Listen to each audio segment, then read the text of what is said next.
Apple users love to brag about their perfect ecosystem, where everything works and everything is wonderful. And rightly so. Surely there have been times when you've looked at someone with a MacBook and seen how easily they transfer files from their phone to their laptop, how they answer the phone with it in their pocket without having to interrupt their current activities, or how everything is magically in sync.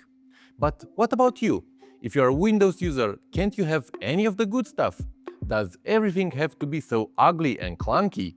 No, or at least not really. That's what I'll try to find out in this video. Can Windows become a little nicer and add some features that, to be honest, I wouldn't mind having? First of all, I set out to find some applications that would feel somewhat native, not like bloatware slapped on top of the OS. Nor would you have to change completely your workflow to get a little of the experience that MacBook users have by default. Let's start with continuity. I want to somehow make my Windows PC feel less isolated from the rest of the devices I use. I appreciate the fact that in the Apple ecosystem, as long as you use their applications, everything is perfectly in sync and communicates very well. The first solution? Phone Link. When you connect an iPhone to Windows via Microsoft Phone Link, you get an experience that, to be honest, surprised me. It actually works. The pairing is strictly based on an active Bluetooth connection, which means that if you're not near your PC, the glamorous Apple experience is pretty much gone. But it's impressive that we can at least close the gap between the ecosystems. You have access to your call history. You can search for contacts in your address book, because apparently there is no contact list for some reason, or at least I couldn't find one. And you can call directly from your desktop. You can even answer FaceTime calls and use your PC's microphone and speakers. For video, you are stuck using your phone's camera and sadly cannot share your PC screen. You can use iMessages directly from your desktop, but you're pretty much limited to text only. If you want to show off and send a Genmoji or whatever Apple calls it, you can't. If you receive something else than text, you'll see an exclamation mark in a circle and get an error message saying that the message may be from a group, because that seems like a good enough explanation to be considered an error, apparently. The good part is that notifications are perfectly synchronized. If you delete an alert from your PC, it updates instantly and it is deleted from your iPhone. Other things you can do are view your phone's battery and control the media playing on your phone. Unfortunately, what I would have liked to see is a shared clipboard. This feature is only available for Android devices. Oh, and you can also send files between your phone and PC, but I have a better solution for that, which I'll show you in a moment. Before showing you that solution, let's finish with the perfect sync between the phone and the PC. To close the circle completely and cover the shortcomings of Phone Link, we can use the iCloud app for Windows. What do I personally use here? Three things: sync between iCloud photos and Windows photos. This means I can see all my photos saved in iCloud directly on my PC in a gallery nicely arranged. Sync with iCloud Drive. I was surprised to see that it is so well integrated and that I can see my iCloud storage as a disk in File Explorer and access all my files so easily. And finally, the password manager. Currently, my passwords are stored in iCloud. Whether that's a good thing or not is another story. But I want to be able to access my passwords quickly and have autofill.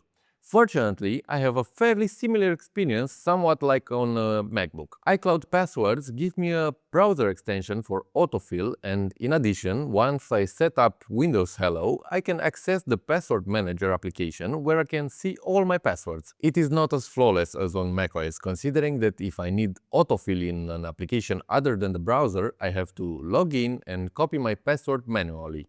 Still, a win is a win. Now, moving on to the file sharing solution I mentioned earlier.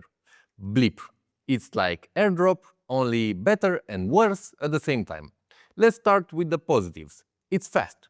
Insanely fast. Once you create an account, download the app on all your devices and log in, you can send files to any of your devices instantly with no size limit. The cool part is that you don't have to be near the device to send a file because they are transmitted over the internet. What's more, you can send files to anyone with a Blip account just by typing in their username or email addresses, and they don't have to be near you. Now for the downsides. Compared to the black magic that Apple and their custom protocols perform, unfortunately, you need an internet connection. And as for speed, well, it's as fast as your internet connection. These applications cover everything you need to have a good connection between your phone and your PC. So now let's move on to the features strictly related to the desktop. The things I feel are missing on Windows when I use it after having used a MacBook. Let's start with the most useful one. Raycast. Raycast is a brilliant application which is currently in beta for Windows. What exactly does it do? Well, when it was first launched for macOS, it quickly positioned itself as a replacement for Spotlight. Raycast does everything Spotlight on macOS does, only better and much more besides. Knowing this, it would be an insult to say that it's a replacement for Windows Search, because it has no real competition here. Let's be honest, Windows Search is not good, to put it nicely. But now with Raycast you can finally have an extremely good launcher on Windows that can find files on your PC, I know, crazy, create quick links to quickly access files or URLs, easily create hotkeys to access pretty much anything you want, make window management much easier, get a bunch of extensions that make accessing third-party apps much faster, and the list goes on. Next up is QuickLook. Honestly, I've been using this app for a while now, and I don't know how I ever used my computer before I found it. Right now, it's indispensable.